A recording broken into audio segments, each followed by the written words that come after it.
again! How are you today?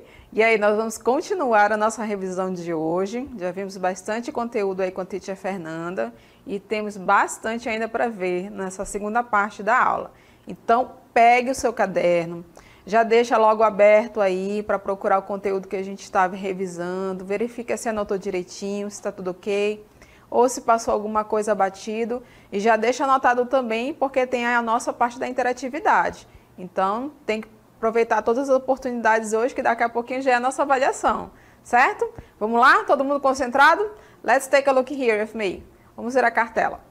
Então, olha só, a gente vai lembrar um pouquinho dos Object Pronouns. Teacher, o que é Object Pronouns mesmo, hein? Não tô lembrado disso, não.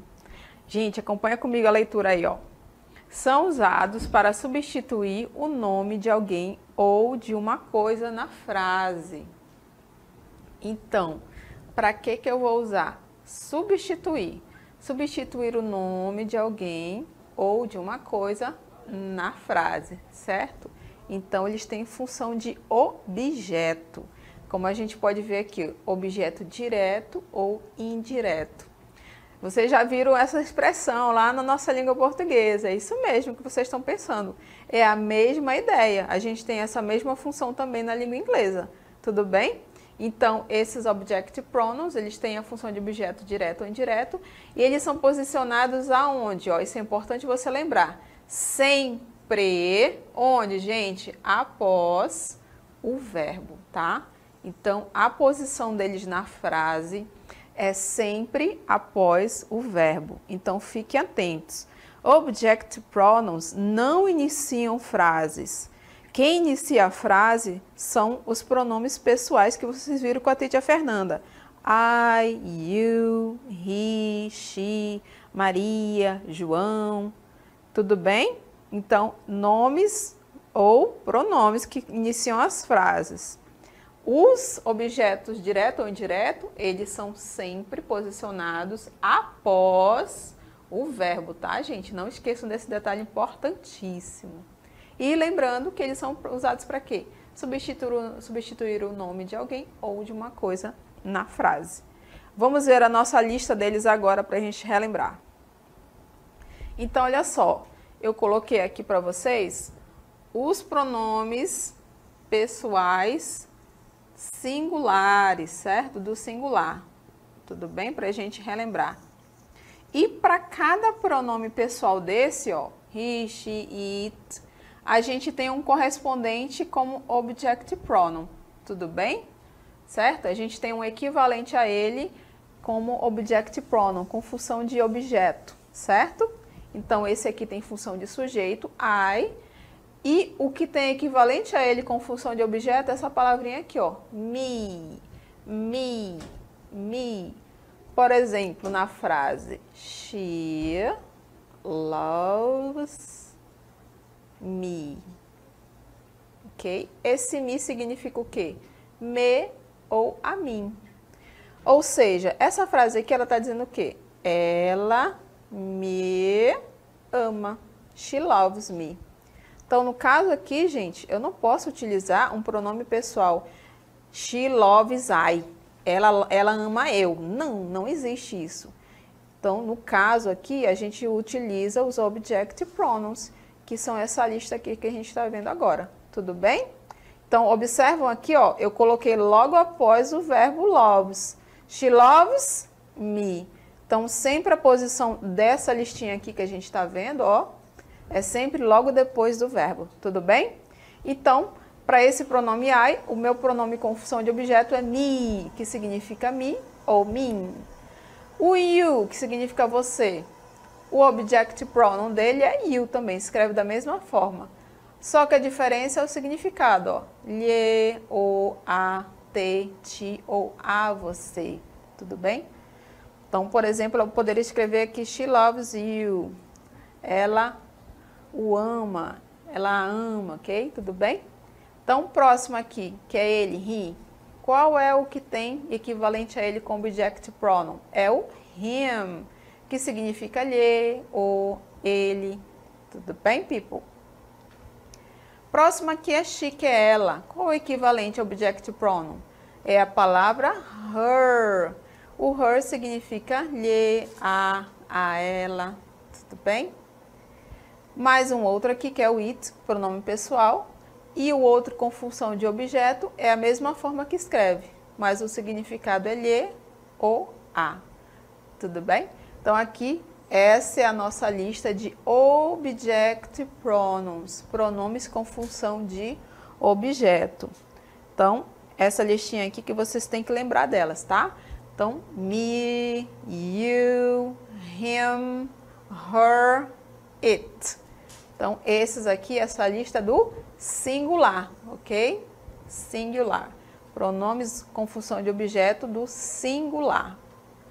Então, vamos passar para a próxima agora. Vamos relembrar agora os object pronouns do plural. Então, olha só, people, nós temos aqui o sujeito, os pronomes com função de sujeito, we, nós, you, vocês, they, eles ou elas. Você acabou de ver com a teacher Fernanda.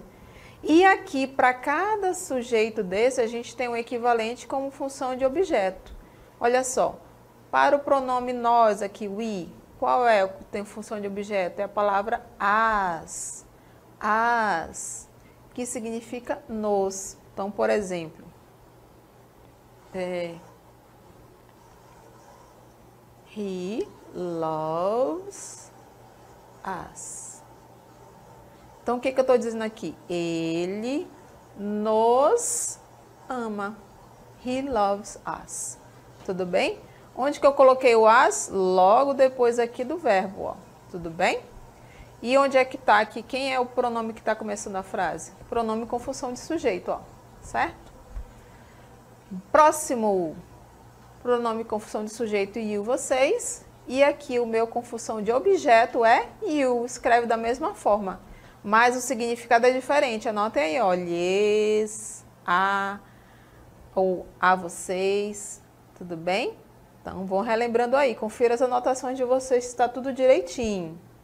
E o último aqui da lista é they, que é eles ou elas, que é o pronome com função de sujeito. E o equivalente a ele com função de objeto é a palavra them.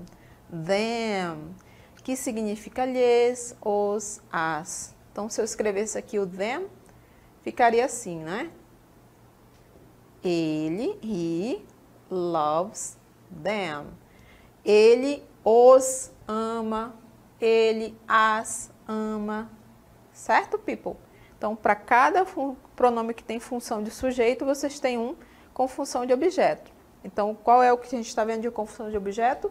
Essa listinha aí do lado, tá? Essa segunda coluna. As, you, them. As, you, them. E a gente vai continuar um pouquinho mais, não é?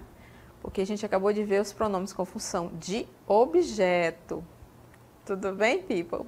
Então, olha só, a gente vai continuar um pouquinho mais agora com outro conteúdo que a gente viu durante nossas aulas também. Acompanhe aqui.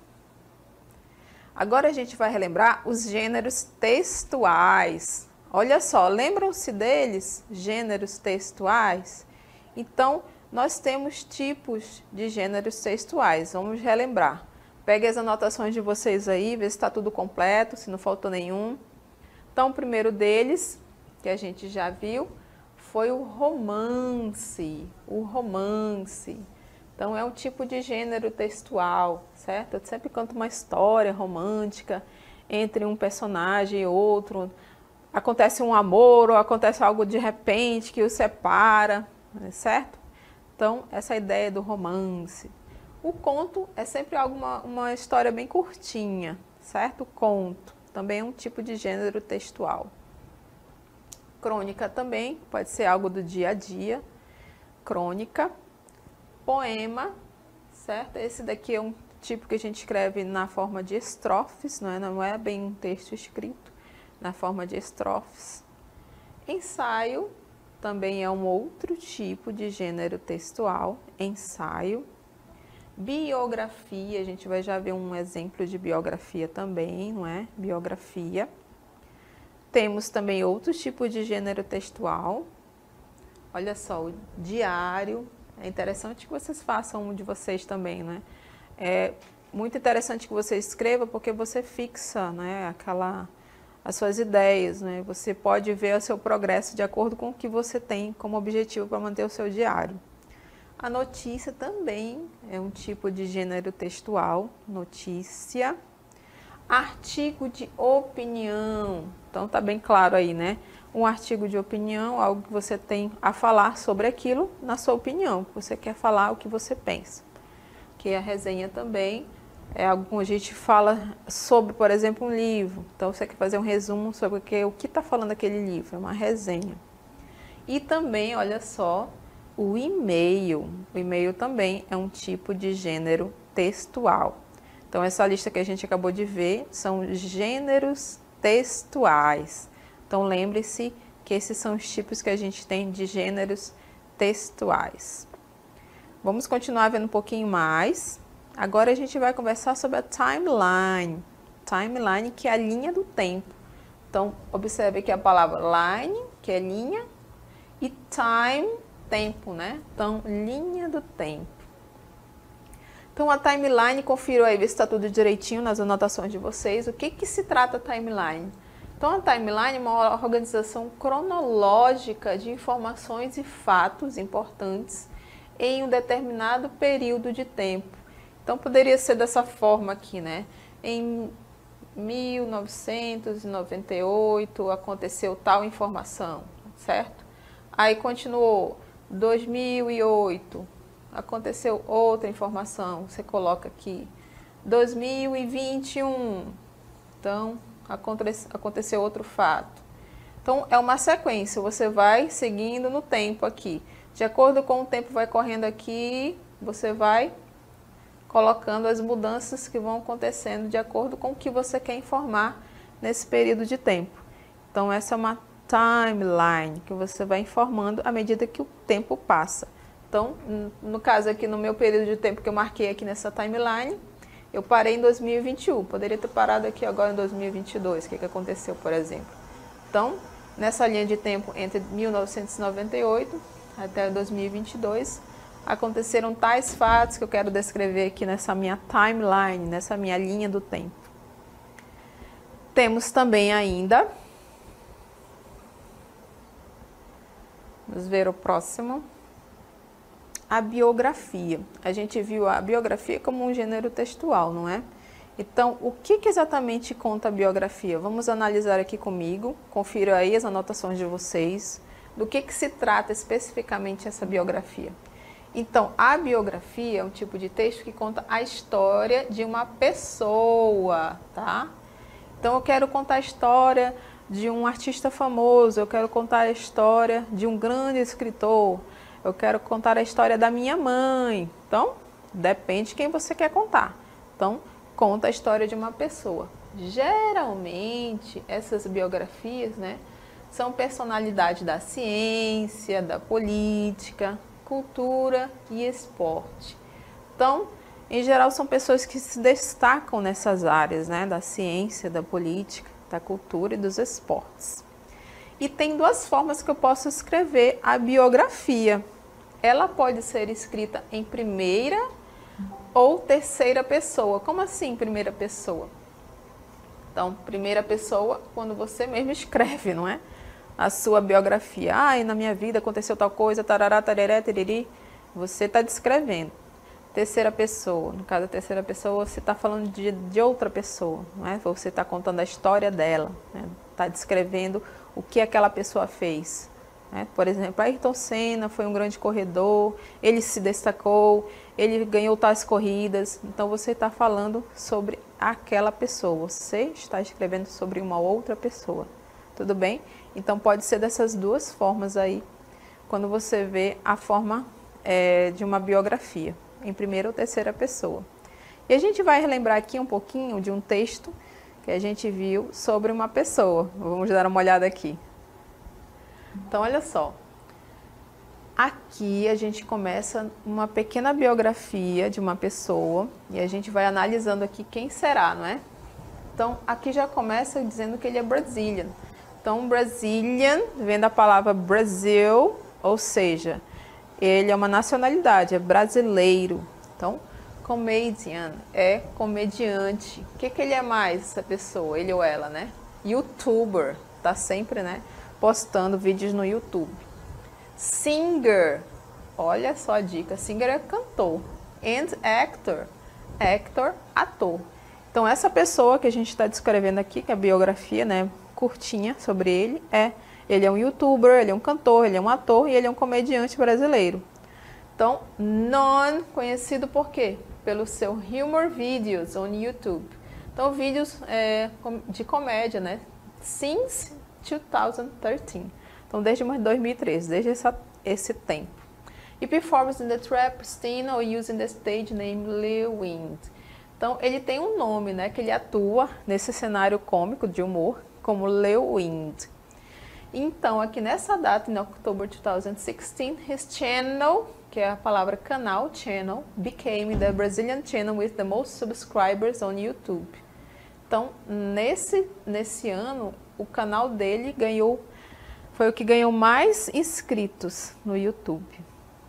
However, olha só a palavra however, porém, no entanto, em February 2018, nessa data aqui, it became the second with the most subscribers behind the Condzilla channel. Então, no caso, em 2018, ele ficou em segundo, somente atrás desse canal aqui, ó, Condzilla Channel, canal Condzilla. O que mais que nós temos a respeito dessa pessoa? Então, em December 2019, nós temos it entered the Qualibest Institute ranking as one of the biggest digital influencers in Brazil. Então, ele entrou no ranking como um dos melhores influenciadores digitais do Brasil, né, que a gente tem aqui no Brasil, chamado Qualibest. Então, it currently has 42.4 million subscribers. Então, subscribers inscritos, né? Quantos que ele tem mesmo? Ele tem 42 milhões de inscritos lá no canal dele. Vamos relembrar quem é essa pessoa? Então, who is a YouTuber? Quem é esse YouTuber aí? Vamos ver a imagem dele. Então, ali está, o Whindersson Nunes. Então, ele é cantor, ator, comediante. Então, ele atua no cenário, né, do YouTube há um tempinho. Bom, então a gente descreveu rapidamente sobre essa pessoa. E a gente descreveu de que forma? Na terceira pessoa, não foi? Vamos dar uma olhadinha um pouquinho mais sobre o nosso conteúdo, vamos relembrar agora sobre as predictions, people. Prediction, que significa predição ou antecipação. A gente está falando a partir de agora de novas estratégias de leitura também. Isso a gente utiliza para quê? Para levantar hipóteses a respeito de um texto. Vocês lembram da Wonder Woman, da Mulher Maravilha, que a gente viu nesse texto, nessa aula? Então, eu mostrei para vocês a imagem, não é? E perguntei, será que vocês lembram quem é essa personagem? Você já viu em algum lugar? Você sabe qual é o nome? Então, quando você começa a fazer perguntas, você começa a pensar, eu acho que eu já vi essa pessoa em algum lugar, eu acho que ela tem esse nome ou não. Então, o que a gente está fazendo? A gente está fazendo prediction, tá? Levantando hipóteses, tudo bem? Então, prediction é o quê? Levantar hipóteses sobre o texto que você tem nas suas mãos. E ainda, outras estratégias que a gente usa para ler um texto, para pegar informações de um texto, são as typographic marks. Typographic marks. O que significa typographic marks? People, tá aqui, ó. Marcas tipográficas. Então, as marcas tipográficas, people, elas estão no texto e elas nos ajudam bastante a pegar informações mais específicas de que a gente precisa. Lembrem-se que quando você tem um texto em inglês nas suas mãos, você não vai ficar traduzindo ele não, né? Não faça isso, pare já. Então, não faça isso, você precisa fazer o quê? Você precisa usar as estratégias que a gente tem em mãos. Usa as marcas tipográficas, usa as predictions, usa o skimming, usa o scanning. Não precisa ficar se desesperando. Meu Deus, que palavrinha é essa? Deixa eu botar no dicionário. Não, não tem nem essa opção. Se você está com uma prova na sua mão, você tem que usar as estratégias de leitura para você, não é, desenvolver, pensar um pouquinho e responder aquela questão. Então, essas que a gente está mostrando aqui para vocês são estratégias de leituras também. Tudo bem? Então, prediction, typographic marks. Então, o que a gente tem além da typographic marks, para a gente lembrar a respeito dela? Olha só. Então, elas são recursos visuais utilizados para chamar a atenção do leitor e ajudá-lo na construção da compreensão do texto. Vocês vão já perceber aí do que eu estou falando desse negócio de chamar a atenção do leitor. Vamos ver mais um pouquinho aqui. Elas transmitem informações nem sempre representadas por palavras, ou seja, nem sempre são palavras que a gente utiliza para falar sobre as typographic marks. Vamos aqui ver os exemplos para vocês relembrarem do que eu estou falando para vocês. Então, olha só, você tem a nossa tabela, e nessa tabela tem assim, ó, typographic marks, marcas tipográficas, e tem 3 colunas aqui, ó, que são exemplos de marcas tipográficas. A primeira coluna é numbers, números. Teacher, números é marca tipográfica?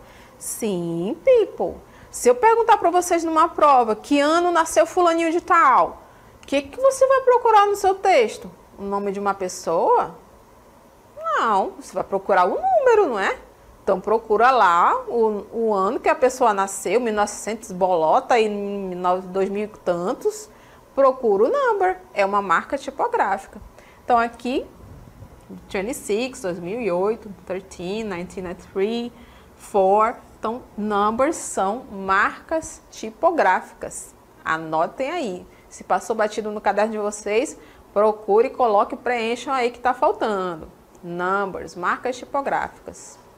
O que mais que nós temos como marcas tipográficas? Acompanhe aqui comigo, olha só. Aqui, símbolos. Olha aqui, nós temos símbolo de porcentagem, os parênteses, aspas, jogo da velha, o arroba, os sinais de maior que, menor que.